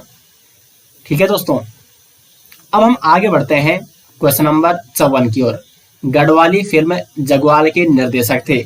तो गढ़वाल की जो फिल्म है, पहली फिल्म है जगवाल, जो कि 1983 में रिलीज हुई थी और ये गढ़वाल की पहली फिल्म है और इसके निर्देशक कौन थे? वो थे पराशर गौड़। अगर बात करें कुमाऊं की, तो कुमाऊं की जो पहली फिल्म है वो है मेघा, जो कि कब रिलीज हुई थी? 1987 में और इसके निर्देशक कौन है? तो वो है काका शर्मा। 55 की ओर बढ़ते हैं, 3 बार विश्व चैंपियन रही साइकिल चालक केली कैटलिन का हाल ही में निधन हुआ है, वह निवासी थी। तो ये उस समय 2020 के करंट अफेयर्स का क्वेश्चन था। 7 मार्च 2019 को इनका निधन हुआ और ये कहां की थी? ये थी संयुक्त राज्य अमेरिका की, यानी बी ऑप्शन हो जाएगा सही आंसर। यानी पिछले 1 साल का करंट अफेयर दोस्तों आपको पढ़ना जरूरी है। 56वां है यहाँ पे न्योली है। तो न्योली यहाँ पे क्या है दोस्तों? न्योली है एक वनगीत, ए ऑप्शन हो जाएगा सही आंसर। 57वां है, ये उत्तराखंड का ही वनगीत है, ठीक है, न्योली। 57 है, शिक्षा प्रशिक्षण एवं स्वास्थ्य पर किया गया व्यय कहलाता है। देखो दोस्तों, मानव के लिए शिक्षा प्रशिक्षण और स्वास्थ्य ये बहुत जरूरी है, यानी इन पर अगर व्यय किया जाता है तो ये कहलाता है मानव पूंजी। शिक्षा प्रशिक्षण एवं स्वास्थ्य, क्योंकि ये मानव के लिए बहुत ही महत्वपूर्ण है और इन पर अगर व्यय किया जा रहा है तो वो मानव पूंजी ही मानी जाती है। बी ऑप्शन हो जाएगा 57 का सही आंसर। क्वेश्चन नंबर 58 है, उत्तराखंड की संस्कृति में ठुलो ढुसको यानी जिसको ठुलखेल भी कहा जाता है वो क्या है? तो ठुलो ढुसको जो कि उत्तराखंड की संस्कृति में है पहाड़ी रामायण। डी ऑप्शन दोस्तों हो जाएगा 58 का सही आंसर। 59 की ओर बढ़ते हैं, निम्न में से संयुक्त राष्ट्र संघ के हेग स्थित अंतरराष्ट्रीय न्यायालय के संबंध में कौन सा कथन सत्य है? तो इसका जो सही आंसर है वो है डी। 15 न्यायाधीश 9 वर्ष के लिए केवल संयुक्त राष्ट्र संघ की महासभा तथा सुरक्षा परिषद द्वारा चुने जाते हैं, तो इसलिए इसका हो जाएगा डी ऑप्शन सही आंसर। क्वेश्चन नंबर 60 है, गढ़वाल हितकारिणी सभा की स्थापना हुई। तो गढ़वाल हितकारिणी सभा की स्थापना होती है 1901 में। साथ साथ गढ़वाल यूनियन की स्थापना भी कब हुई थी? वो हुई थी 1901 में ही। और संस्थापक कौन थे? तारादत्त गढ़वाल और उनके सहयोगी। आगे बढ़ते हैं क्वेश्चन नंबर 61 की ओर। यूरोपीय संघ यानी ईयू का मुख्यालय कहाँ है? तो ये है बेल्जियम की राजधानी ब्रुसेल्स। ब्रुसेल्स जो कि बेल्जियम की राजधानी है। राजधानी। और अगर हम बात करें यूरोपीय संघ की स्थापना कब हुई, तो इसकी स्थापना हुई 1993 को, 1 नवंबर 1993 को यूरोपीय संघ की स्थापना की गई, जिसका मुख्यालय बनाया गया बेल्जियम की राजधानी ब्रुसेल्स को। आगे बढ़ते हैं क्वेश्चन नंबर 62 की ओर। आसन बैराज विहार का संबंध है। देखो आसन बैराज जो कि देहरादून में स्थित है, और इसका जो संबंध है वो है चिड़ियों से, क्योंकि यहाँ पे विविध प्रकार की चिड़ियां पाई जाती हैं। और इसकी अगर हम स्थापना की बात करें, इंपॉर्टेंट प्रश्न ये बन सकता है, तो 1967 में आसन बैराज की स्थापना की गई थी। और ये स्थित कहाँ है आपका, तो ये है देहरादून में स्थित है। ठीक है दोस्तों, आगे बढ़ते हैं 63 की ओर। यंग इंडिया के संपादक थे, तो यंग इंडिया के संपादक थे महात्मा गांधी। साथ साथ अगर महात्मा गांधी की अन्य रचनाओं की बात की जाए, तो सत्य के साथ मेरे प्रयोग और इंडिया ऑफ माय ड्रीम, ये इनकी दो महत्वपूर्ण पुस्तकें हैं महात्मा गांधी जी की। क्वेश्चन नंबर 64 है, हिम ज्योति फाउंडेशन देहरादून का उद्देश्य क्या है? तो हिम ज्योति फाउंडेशन देहरादून का उद्देश्य है मेधावी छात्राओं की उत्तम शिक्षा, यानी इसका ए ऑप्शन हो जाएगा सही आंसर। 65 की ओर बढ़ते हैं। बहुत ही महत्वपूर्ण प्रश्न ये बन रहा है रीजनिंग का, और काफी कंफ्यूजिंग प्रश्न भी है। तो इसमें आपको यहाँ पे बताना है कि यहाँ पे कौन सा अंग्रेजी वर्णमाला का यहाँ पे कुल मिला के वो आएगा, अक्षर आएगा। ठीक है, तो देखो जिस पर यहाँ पे SQB आ रखा है, यहाँ पे क्या होना चाहिए? ऑप्शन नीचे दिए हुए हैं, L होगा कि M होगा, N होगा कि P होगा कि Q होगा। तो उसके लिए हमें इनमें अंतर स्थापित कर, इनमें जो मतलब संबंध है वो स्थापित करना होगा। तो देखो यहाँ पे 6 + 4 + 4, 6 4 10 4 कितना हो रहा है? 14 हो रहा है, और 14 में आप 5 जोड़िए तो ये कितना हो रहा है? 19 हो रहा है। और अंग्रेजी वर्णमाला में अगर आप गिनोगे तो S का स्थान कौन सा है? वो है 19वां। उस इसमें भी अब वही करना है, सबको जोड़ो +5 करना है। 4 और 1 5, 7 12 और 5 17। तो Q का जो स्थान होता है वो 17वां स्थान होता है, 17वां, और ये है आपका 19वां। देखो 17 पे Q है, फिर Q R आ जाएगा 18 पे, और S आ जाएगा 19वें पे। इसको भी जोड़ो, तीनों को जोड़ो, 10 8 18 5, ये क्या हो जाएगा? 23 हो जाएगा। अब यहाँ पे ये 23 हो गया, यानी 10 18 5 23, इसमें भी +5 जोड़ना है, तो ये हो जाएगा 28। अब क्या अंग्रेजी वर्णमाला में किसी का स्थान 28वां है? नहीं है, क्योंकि अंग्रेजी वर्णमाला में टोटल 26 है। अब फिर से 26 के बाद अगर A और B की शुरुआत की जाए तो इसका स्थान आ जाता है 27वां, और इसका स्थान आ जाता है 28वां, क्योंकि ये रीजनिंग है, और रीजनिंग में किसी भी प्रकार के प्रश्न बन सकते हैं। तो यहाँ पे B का स्थान हो जाएगा 28वां। ठीक है, अगर आप दोबारा आगे बढ़ाओगे वैसे ही। यहाँ पे देखो 5 5 10 2 12, 5 17, 17वां स्थान किसका है? Q का है, तो यहाँ पे Q होगा, यानी इसका हो जाएगा दोस्तों D ऑप्शन सही आंसर 65 का। 66 की ओर बढ़ते हैं। उत्तराखंड में राजस्व पुलिस व्यवस्था लागू की गई थी। तो उत्तराखंड में जो राजस्व पुलिस व्यवस्था लागू हुई वो हुई 1874 में, और 1874 में तत्कालीन कमिश्नर कौन थे कुमाऊं के? वो थे हेनरी रैमजे। Henry Ramsay. वैसे अगर दोस्तों बात की जाए कि पटवारी पद का सृजन उत्तराखंड में किसके द्वारा किया गया था, तो कुमाऊं कमिश्नर ट्रेल द्वारा 1819 में, और उस समय उन्होंने 9 पटवारी पदों का सृजन किया था। लेकिन राजस्व पुलिस व्यवस्था स्थायी रूप से जो लागू हुई मानी जाती है वो 1874 से हुई मानी जाती है, हेनरी रैमजे के कार्यकाल से। 67 है, राम महेश और मोहन बैडमिंटन खेलते हैं, महेश रमेश था प्रमोद टेनिस खेलते हैं, और महेश रमेश था राम शतरंज खेलते हैं। कौन शतरंज तथा बैडमिंटन खेलता है परंतु टेनिस नहीं? इस पे आपको क्या करना है, पहले यहाँ पे बैडमिंटन लिख दिया, फिर आगे लिख दिया यहाँ पे टेनिस, और यहाँ पे लिख दिया शतरंज। 1 मिनट के अंतर्गत आप इसको सॉल्व कर सकते हो। शतरंज, देखो बैडमिंटन कौन कौन खेलते हैं? राम महेश और मोहन बैडमिंटन खेलते हैं, तो यहाँ पे लिख दिया राम महेश और मोहन। टेनिस कौन कौन खेलते हैं? तो महेश, रमेश था, प्रमोद। एक तो महेश भी खेलते हैं टेनिस, रमेश भी खेलते हैं और प्रमोद भी खेलता है। और अब देखो, महेश, रमेश था, राम क्या खेलते हैं? शतरंज खेलते हैं। तो राम यहाँ पे शतरंज भी खेलता है। उसके बाद महेश भी खेलता है और रमेश भी खेलता है। महेश भी खेलता है और रमेश भी खेलता है। अब हमें ये बताना है कौन शतरंज था, बैडमिंटन खेलता है परंतु टेनिस नहीं। तो इसमें देखो, राम बैडमिंटन भी खेल रहा है और शतरंज भी खेल रहा है, लेकिन ये टेनिस नहीं खेल रहा है। कहीं पे है नाम राम का? नहीं है। तो इसलिए डी ऑप्शन हो जाएगा सही आंसर। राम बैडमिंटन खेलता है और शतरंज भी खेलता है, लेकिन टेनिस नहीं खेलता है, तो वो टेनिस नहीं खेलता है। डी ऑप्शन हो जाएगा। उसके बाद 68 है यहाँ पे, छांगलेस की प्रशस्ति प्राप्त हुई थी। तो छांगलेस की जो प्रशस्ति प्राप्त हुई थी वो हुई थी लाखा मंडल से। लाखा मंडल जो कि कहाँ स्थित है? देहरादून में। और छांगलेस जो राजवंश था, इसको माना जाता है कि 5वीं सदी के आसपास का ये राजवंश था। और छांगलेस इस वंश का लगभग कौन सा राजा था? तो वो था 8वां राजा। इससे पहले 7 राजा और हो चुके थे। तो देहरादून के लाखा मंडल से छांगलेस की प्रशस्ति प्राप्त होती है। साथ साथ इसी लाखा मंडल से दोस्तों राजकुमारी ईश्वरा का शिलालेख भी प्राप्त होता है। राजकुमारी ईश्वरा जिनका संबंध था सिंहपुर के यदु राजवंश से। हिस्ट्री मैंने आपको काफी डिटेल्स में ये सारे टॉपिक कंप्लीट करा रखे हैं, वहीं से प्रश्न पूछे गए हैं। अब ये एक महत्वपूर्ण प्रश्न बन चुका है रीजनिंग का, ये दी गई आकृति में कितने वर्ग हैं।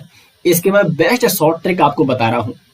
अगर यहाँ पे वर्ग दिया है और उसके अंतर्गत बहुत सारे वर्ग हैं, वो आपको कलेक्ट करने हैं। तो सिंपल सा तरीका क्या है, आपको यहाँ पे गिनने हैं, इधर कॉलम और इधर भी गिनिए, ठीक है। यहाँ पे देखो 1 2 3 4, 4 यहाँ पे हैं, ठीक है। और फिर उसके बाद आपको क्या करना है दोस्तों,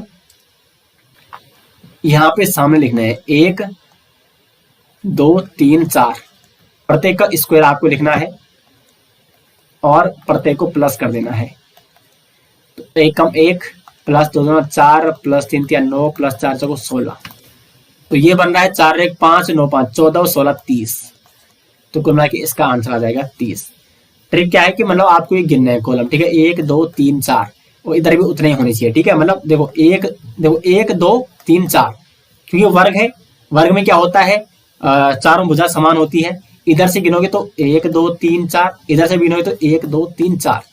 तो कुल मिला के सीधे आपको 1 2 3 4 लिखना है इस प्रकार से। अगर 5 हो तो 5 तक लिखते हैं, 6 हो तो 6 तक लिखते हैं। इनको मतलब प्लस करना है और मतलब सबका स्क्वायर भी लगाना है सब पे, और तब जितना आंसर आएगा वो आपको स्क्वायर करके जोड़ना है। और इसका आ गया 30। क्वेश्चन नंबर 70 है, यूनेस्को द्वारा फूलों की घाटी को विश्व धरोहर घोषित किया गया था। कब किया गया था? 2005 में यूनेस्को ने फूलों की घाटी को विश्व धरोहर घोषित। फूलों की घाटी की अगर बात की जाए तो इसकी स्थापना होती है 1982 में, और ये उत्तराखंड का सबसे छोटा राष्ट्रीय उद्यान है। स्थित कहाँ है? तो ये स्थित है आपका चमोली में। और इसकी खोज की बात अगर की जाए तो 1931 में फ्रैंक स्मिथ द्वारा इसकी खोज की गई थी, और स्कंद पुराण में इसे क्या कहा गया है? नंदकानन कहा गया है। और 2005 में इसको यूनेस्को द्वारा विश्व धरोहर स्थल घोषित किया गया। 71 की ओर बढ़ते हैं। A B C D E और F, ये 6 गांव हैं। F D के पश्चिम में है। अब देखो इतना पढ़ना भी क्या है, इसको सीधे यहीं से सॉल्व कर देते हैं। F D के पश्चिम में 1 किलोमीटर दूर है। F है D के पश्चिम में। तो देखो मैंने आपको डायरेक्शन बताया था, एक बार इधर डायरेक्शन खींच लेते हैं, ठीक है। ये पूरा है, ये पश्चिम है, ये उत्तर है और ये दक्षिण है। तो F है वो D के पश्चिम में, माना D अगर यहाँ पे है तो F इसके पश्चिम में, यानी यहाँ पे F। अब देखो मतलब इनके संबंध में और कौन सा यहाँ पे F और D का संबंध, क्योंकि तभी देखो हमें ये पता चल गया, तो इन्हीं के बेस पे हमें लगाना है। तो यहाँ पे बी ई दिया है, इसको बाद में करेंगे। ए दिया है, सी ए दिया है, यहाँ पे आ गया आपका डी। डी ए के दक्षिण में 1 किलोमीटर दूर है। जो डी है वो ए के भी किस में है? दक्षिण में है। तो दक्षिण इधर है, यानी ए कहाँ होगा, ऊपर होगा, यानी ए यहाँ होगा और ए के दक्षिण में डी है 1 किलोमीटर, सब में 1 किलोमीटर का फासला है। तो अब हमारे पास 3 आ गए ए डी एफ। तो ए का संबंध देखो, अब ए का संबंध किससे, ये है इससे, सी ए के पूर्व में 1 किलोमीटर दूर है। तो जो सी है वो ए के पूर्व में है, पूर्व किधर होता है, इधर है ना पूर्व, तो ये सी ए के पूर्व में 1 किलोमीटर दूर है। हमारा सी भी आ चुका हमारे पास। अब आप कीजिए सी किस में है, अब देखो ए इसमें भी अभी, ठीक है, इसको भी सॉल्व कर लेते हैं। ए के उत्तर में 2 किलोमीटर दूर है, जो ए है वो ई के उत्तर में है, उत्तर ये है ना, तो ए ई के उत्तर में 2 किलोमीटर दूर है, तो 1 किलोमीटर तो ये हुआ और 1 किलोमीटर यहाँ पे ई, यानी ए है जो ई के उत्तर में, ई के उत्तर में, उत्तर ये है ऊपर देखो, तो 1 किलोमीटर यहां से ये है और एक ये है, 2 किलोमीटर दूर है ए। अब बचा कौन, तो बचा ये वाला, जो बी है वो ई के पूर्व में है, तो ई के पूर्व में है बी। अब क्वेश्चन क्या है यहाँ पे कि कौन से 3 गांव एक रेखा में है, तो ए डी और ई, ये तीनों गांव आगे एक ही रेखा में, तो ए डी ई किस में है, बी ऑप्शन में है, तो इसका हो जाएगा दोस्तों बी ऑप्शन 71 का सही आंसर। आगे बढ़ते हैं 72। वीडियो बहुत बड़ी हो गई दोस्तों, थक भी लग गई, लेकिन कंप्लीट 100 क्वेश्चन आपको कराने हैं और वो आपको आज ही कराने हैं, क्योंकि ऐसे में बड़ा मतलब अच्छा लगता है जब कंप्लीट 100 क्वेश्चन यहाँ पे सोल्व हो चुके हैं, और पार्ट्स में ये अच्छा नहीं लगता है। 72 है, भेंकल ताल एवं ब्रह्मताल दर्शनीय स्थल स्थित है, तो जो भेंकल ताल और ब्रह्मताल है ये है आपके चमोली में। 73 है, भाभा परमाणु अनुसंधान केंद्र के वैज्ञानिकों द्वारा विकसित भाभा कवच है, तो 73 का जो सही आंसर है वो है भारतीय सैन्य बलों हेतु बनाया गया अगली पीढ़ी के हल्के वजन की बुलेट प्रूफ जैकेट, इसका ए ऑप्शन सही आंसर है, ये भी उस समय का करंट का क्वेश्चन है। 74 की ओर बढ़ते हैं। उत्तराखंड राज्य में आपातकालीन चिकित्सा सेवा यानी 108 प्रारंभ की गई थी 15 मई 2008 को, यानी इसका हो जाएगा डी ऑप्शन सही आंसर। 75 की ओर बढ़ते हैं। भारत में हाल ही के वर्षों में किस आयातित मद पर सर्वाधिक विदेशी विनिमय व्यय किया गया है, तो सर्वाधिक जो विदेशी विनिमय व्यय किया गया है वो किया गया है पेट्रोलियम तेल और लुब्रिकेट्स पर, यानी बी ऑप्शन हो जाएगा 75 का सही आंसर। 76 है, the Himalayan districts of the north western province of India पुस्तक के लेखक कौन है, तो वो है Edwin T Atkinson, D option सही आंसर इनका। साथ साथ द हिमालयन गजेटियर पुस्तक भी किसकी है, वो है एडविन टी एटकिंसन की। 77 की ओर बढ़ते हैं। विश्व व्यापार संगठन निम्नलिखित में से किस संगठन का उत्तराधिकारी है, तो जो विश्व व्यापार संगठन है इसकी स्थापना 1995 को हुई थी यहाँ पे, और ये किसका उत्तराधिकारी है, तो ये यहाँ पे general agreement on trade and tariff, यानी ए ऑप्शन हो जाएगा सही आंसर। 78 की ओर बढ़ते हैं। यशोधर मठपाल का नाम किस विधा से जुड़ा है, तो यशोधर मठपाल एक प्रसिद्ध चित्रकार थे, ठीक है, यानी चित्रकला से इनका चित्रकला विद्या से जुड़े हुए हैं। और साथ ही साथ दोस्तों यशोधर मठपाल जो कि एक प्रसिद्ध पुरातत्वविद भी रह चुके हैं उत्तराखंड के। यशोधर मठपाल जिनका जन्म 1939 में अल्मोड़ा में हुआ था।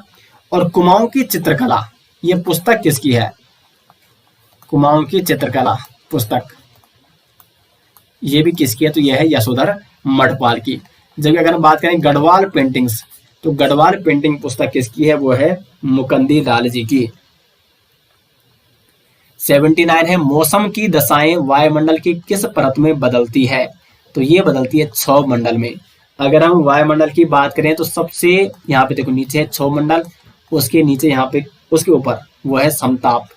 समताप मंडल में ही ओजोन परतें देखने को मिलती है, ओजोन गैसें देखने को मिलती है। तो ओजोन गैस या ओजोन परत किस मंडल में पाई जाती है, इसी यानी समताप मंडल में पाई जाती है। उसके बाद यहाँ पे मध्य मंडल है, और उसके बाद ऊपर बढ़े तो यहाँ पे आयन मंडल है, और आयन मंडल के ऊपर हो गया बहिर्मंडल, ठीक है। आयन मंडल में उल्का पिंड की घटनाएं भी होती हैं। समताप मंडल में ओजोन परत और क्षोभ मंडल में वायुमंडल की जो मौसमी दशाएं होती हैं। क्वेश्चन नंबर 80 है, कार्बेट नेशनल पार्क में बाघों की सुरक्षा हेतु special tiger protection force STPF का गठन किया गया? तो ये किया गया था 2013 में। सी ऑप्शन होगा सही आंसर। 118 लोगों की फोर्स यानी STPF फोर्स 118 लोगों की फोर्स थी और ये 2013 में गठित की गई थी। अगर बात करें कॉर्बेट नेशनल पार्क की तो 1936 में इसकी स्थापना होती है और इसका प्रवेश द्वार का है तो नैनीताल का ढिकाला, और 1 अप्रैल 1973 को इसमें प्रोजेक्ट टाइगर की भी शुरुआत की गई थी। क्वेश्चन नंबर 81 है, भारत में सौहार्दवर्दी सिलसिला का संस्थापक किसे माना जाता है? तो यहाँ पे शेख बहाउद्दीन जकारिया को माना जाता है भारत में सौहार्दवर्दी सिलसिला का संस्थापक। 82 है, वन अनुसंधान संस्थान यानी FRI भवन का डिजाइन किस ब्रिटिश वास्तुविद ने तैयार किया? तो CG ब्लॉमफील्ड। मोस्ट इंपोर्टेंट प्रश्न है, CG ब्लॉमफील्ड द्वारा FRI भवन का डिजाइन तैयार किया गया था। FRI की अगर स्थापना की बात करें तो FRI की स्थापना कई बार एग्जाम में पूछा जाता है। 1906 में इसकी स्थापना की गई और ये कहाँ है FRI? तो ये आपका देहरादून में स्थित है। क्वेश्चन नंबर 83 रीजनिंग का एक और प्रश्न, 3 के विपरीत फलक में कौन सा अंक है? ये फांसी वाले क्वेश्चन मैंने आपको करा रखे हैं रीजनिंग में। तो देखो यहाँ पे पहले आपको साधारण पासा और जो स्टैंडर्ड पासा है वो आपको देखना है। तो यहाँ पे देखो अगर 7 आता है जोड़, तीनों फलकों में से 2 आपको जोड़नी है। तो देखो यहाँ पे किसमें जोड़ा? 4 3 7, ये जुड़ रहा है यानी ये सामान्य पासा है। तो सामान्य पासा में क्या होता है, अब आपको कोई एक कॉमन नंबर लेना है तो हम यहाँ पे 3 को कॉमन नंबर लेते हैं। 3 को ले लिया और 3 के आप क्या घूमिए, क्लॉकवाइज घूमिए, क्लॉकवाइज। तो 3 के बाद आ रहा है 2 और 2 के बाद आ रहा है 4। अब यहाँ पे लो 3 कॉमन नंबर 3, ये मैं इसको मैं फर्स्ट पासा रखता हूँ A पासा और इसको मैं B पासा मान रहा हूँ। तो A पासा की स्थिति ये है और B पासा की स्थिति। 3 कॉमन नंबर क्लॉकवाइज घूमो। तो 3 के बाद आ रहा है 5, 5 के बाद आ रहा है 1, यानी 2 के विपरीत 5 है, 4 के विपरीत 1 है। 1 2 3 4 5, तो बचा क्या? सिर्फ 6 बचा, यानी 3 के विपरीत, देखो 3 के विपरीत 3 तो हो नहीं सकता है, 3 के विपरीत क्या हो जाएगा? 6 हो जाएगा। इसका हो जाएगा A ऑप्शन सही आंसर। पासे वाली वीडियो मैंने काफी डिटेल्स में बहुत सारे क्वेश्चन इस प्रकार के आपको सॉल्व करा रखे हैं। 84 है, कत्यूरी शासकों की राजभाषा, तो वो है संस्कृत। सी ऑप्शन हो जाएगा सही आंसर। 85 की ओर बढ़ते हैं, वह नगर जहां अक्टूबर 2019 में चीनी राष्ट्रपति शी जिनपिंग व भारतीय प्रधानमंत्री नरेंद्र मोदी की वार्ता हुई थी, तो वो है मामल्लापुरम, जो कि कहाँ स्थित है? तमिलनाडु में। करंट का क्वेश्चन था उस समय का, यानी पिछले 1 साल का करंट अफेयर्स आपको सेंटर यानी इंडिया, ठीक है, इंडियन करंट अफेयर्स पिछले 1 साल का आपको पढ़ना पड़ेगा।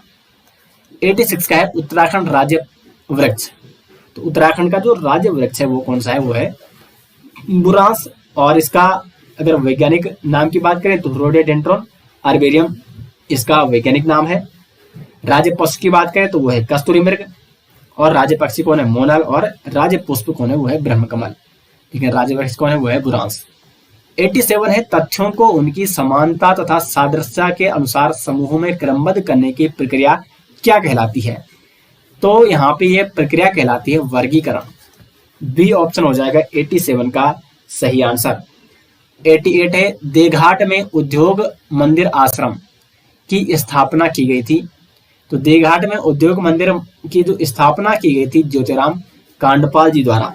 ज्योतिराम कांडपाल से संबंधित एक बहुत ही अन्य महत्वपूर्ण तथ्य यह है कि दांडी यात्रा जो कि महात्मा गांधी जी द्वारा शुरू की गई थी, तो महात्मा गांधी की दांडी यात्रा में उत्तराखंड के 3 व्यक्तियों ने हिस्सा लिया था। उनमें से एक थे ज्योतिराम कांडपाल, दूसरे थे भैरवदत्त जोशी और तीसरे थे गोरखवीर खड़क बहादुर। तो ये तीनों नाम आपको नोट करने हैं। क्वेश्चन नंबर 89 है, बंदी प्रत्यक्षीकरण लेख जारी किया जाता है, तो बंदी प्रत्यक्षीकरण लेख एक रिट जो कि जारी की जाती है व्यक्ति को न्यायालय के सामने प्रस्तुत करने के लिए, तो ए ऑप्शन हो जाएगा यहाँ पे 89 का सही आंसर। इसको हेबियस कार्पस भी कहते हैं, बंदी प्रत्यक्षीकरण को। पॉलिटी में मैंने आपको कंप्लीट रिटों के बारे में भी पढ़ा रखा है। क्वेश्चन नंबर 90 है, उत्तराखंड का जड़ी बूटी विकास शोध संस्थान स्थित है। तो ये है आपका गोपेश्वर में स्थित उत्तराखंड जड़ी बूटी विकास शोध संस्थान, जिसकी स्थापना 1989 में हुई थी और ये कहाँ है, चमोली के गोपेश्वर में स्थित है। 91 है, भारत में राष्ट्रीय वन नीति लागू की गई थी।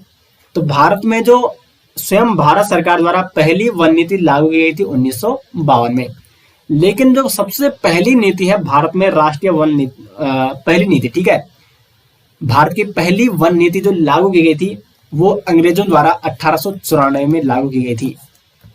और उसके बाद भारत सरकार द्वारा जो पहली वन नीति बनाई गई 1952 में। तो ए ऑप्शन हो जाएगा इसका सही आंसर। 92 है, बंदरपूछ स्थित है। तो जो बंदरपूछ पर्वत है वो स्थित है आपका उत्तरकाशी में, यानी ए ऑप्शन हो जाएगा इसका सही आंसर। 93 और बढ़ते हैं, भरतपुर के जाट राज्य की स्थापना की गई थी। तो भरतपुर का जो जाट राज्य है उसकी स्थापना की गई थी चूड़ामण और बदन सिंह द्वारा। सूरजमल इनके बाद के हैं, ठीक है। तो चूड़ामण और बदन सिंह द्वारा भरतपुर के जाट राज्य की स्थापना की गई। 94 है, काशीपुर उधमसिंह नगर में भारतीय प्रबंधन संस्थान की स्थापना की गई थी। अब देखो ये क्वेश्चन, अगर आपने भारतीय प्रबंधन संस्थान की स्थापना कब हुई ये अगर आपको ध्यान है, और साथ ही साथ इकोनॉमी का ये आपको ध्यान है कि पंचवर्षीय योजना 9वीं कब थी, 10वीं कब थी, 11वीं कब थी और 12वीं कब थी, तब आप इस क्वेश्चन को सही कर दोगे। क्योंकि उत्तराखंड की किसी बुक में आपको इस प्रकार से ये जरूर नहीं कि दिया होगा, लेकिन मैंने आपको इसकी स्थापना बता रखी है कि स्थापना जो भारतीय प्रबंधन संस्थान की स्थापना हुई थी 2011 में हुई थी। जो हमारे प्रमुख संस्थानों वाली जो लेक्चर था, उत्तराखंड के प्रमुख राष्ट्रीय संस्थान, तो भारतीय प्रबंधन संस्थान काशीपुर उधमसिंह नगर में स्थित है। इसकी स्थापना 2011 में हुई थी। लेकिन दोस्तों 2011 में कौन सी पंचवर्षीय योजना चल रही थी, तो वो चल रही थी 11वीं पंचवर्षीय योजना, जिसका अगर हम बात करें इसकी अवधि थी 2007 से 2012। तो देखो 2007 से 2012, लेकिन इसकी स्थापना हो चुकी है 2011 में, यानी इसकी अंतर्गत ही इसकी स्थापना हुई। यानी 11वीं पंचवर्षीय योजना के अंतर्गत भारतीय प्रबंधन संस्थान की स्थापना की गई 2011 में। सी ऑप्शन होगा सही आंसर। 95 की ओर बढ़ते हैं, सुबह की सैर स्वास्थ्य के लिए अच्छी होती है। अब इसके निष्कर्ष देखो, सभी स्वस्थ लोग सुबह की सैर करते हैं, जरूर नहीं है, ठीक है, यानी ये ऊपर के कथन का क्या नहीं है, निष्कर्ष नहीं है। शाम की सैर नुकसानदायक होती है, बिल्कुल नहीं, बहुत सारे लोग शाम को सैर करते हैं, यानी उपयुक्त में से कोई भी यहाँ पे क्या नहीं निकल रहा है, निष्कर्ष सही नहीं निकल रहा है। डी ऑप्शन हो जाएगा सही आंसर। 96 पर बढ़ते हैं, उत्तराखंड उच्च न्यायालय नैनीताल ने निम्न में से किस ग्लेशियर को जीवित प्राणी का दर्जा दिया। तो गंगोत्री ग्लेशियर को उत्तराखंड हाईकोर्ट द्वारा जीवित प्राणी का दर्जा दिया गया है, और ए ऑप्शन हो जाएगा इसका सही आंसर। गंगोत्री ग्लेशियर कहाँ है, तो ये आपका उत्तरकाशी में स्थित है। राज्य का सबसे बड़ा ग्लेशियर है, राज्य का देखो सबसे बड़ा ग्लेशियर है गंगोत्री, उत्तरकाशी में है। दूसरा है पिंडारी, और ये आपका चमोली बागेश्वर में स्थित है। और तीसरा है मिलम, जो कि पिथौरागढ़ में स्थित है। उत्तरकाशी की अगर बात की जाए तो यहाँ पे खिमलोगा ग्लेशियर है, डोरियानी ग्लेशियर है, बंदरपूछ ग्लेशियर है। ये सारे ग्लेशियर कहाँ है, उत्तरकाशी में है। 97 की ओर बढ़ते हैं, सन 2019 ईस्वी में गुरु नानक देव का जन्म दिवस मनाया गया। तो कौन सा जन्म दिवस मनाया गया था, ये मनाया गया था 550वां। ये भी करंट का क्वेश्चन है। 98 की ओर बढ़ते हैं, चौफुला है। तो चौफुला क्या है दोस्तों, एक नृत्य है। चौफुला उत्तराखंड का श्रृंगार प्रधान नृत्य, जो कि एक सामूहिक नृत्य है। इसमें पुरुष स्त्री द्वारा ये नृत्य किया जाता है, चौफुला नृत्य। क्वेश्चन नंबर 99 की ओर बढ़ते हैं, भारत में श्वेत क्रांति का जन्मदाता किसे माना जाता है। तो वी कुरियन को माना जाता है भारत में श्वेत क्रांति का जन्मदाता, जबकि भारत में हरित क्रांति का जन्मदाता किसे माना जाता है, तो एस स्वामीनाथन को। 99 का बी ऑप्शन होगा सही आंसर। क्वेश्चन नंबर 100 है, और ये आज के पेपर का लास्ट प्रश्न है। बछेंद्री पाल माउंट एवरेस्ट पर चढ़ी थी। तो ये चढ़ी थी 1984 में। अगर डेट पूछी जाती है तो 23 मई 1984 को माउंट एवरेस्ट पर चढ़ी थी बछेंद्री पाल, और ये पहली भारतीय महिला है, देश की पहली महिला है जो कि माउंट एवरेस्ट पर चढ़ी थी 1984 को। उसके बाद 1984 में ही इनको पद्मश्री कब मिला? 1984 में। और अर्जुन पुरस्कार कब मिला इनको? वो मिला था 1986 में। और उसके बाद दोस्तों 2019 में इनको पद्म भूषण पुरस्कार भी मिल चुका है 2019 में। तो ये भी आपको नोट करना है। तो दोस्तों ये थे फॉरेस्ट गार्ड एग्जाम पेपर 2020 में जो हुआ था फर्स्ट शिफ्ट में, क्योंकि आपका जो आगामी सबसे पहले जो पेपर होने वाला है 2022 में वो फॉरेस्ट गार्ड का ही है। तो इसको देखते हुए वीडियो आपके लिए बनाई गई है और प्रत्येक हफ्ते इसी प्रकार से प्रत्येक पेपर आपको सॉल्व कराया जाएगा। यूके का जो अब तक हो चुका है और किस प्रकार के प्रश्न बन रहे हैं प्रत्येक क्वेश्चन को डिटेल्स में एक्सप्लेन किया जाएगा। तो उम्मीद करेंगे दोस्तों ये सीरीज भी आपको पसंद आएगी। जरदारी क्लासिक हमेशा यही कोशिश रहती है कि कुछ नया आपके लिए किया जाए। तो अब एक ये नई सीरीज आपके लिए शुरू की जा रही है। तो उम्मीद करेंगे आपको ये वीडियो पसंद आई। तो मिलते हैं दोस्तों नेक्स्ट वीडियो साथ, तब तक के लिए धन्यवाद।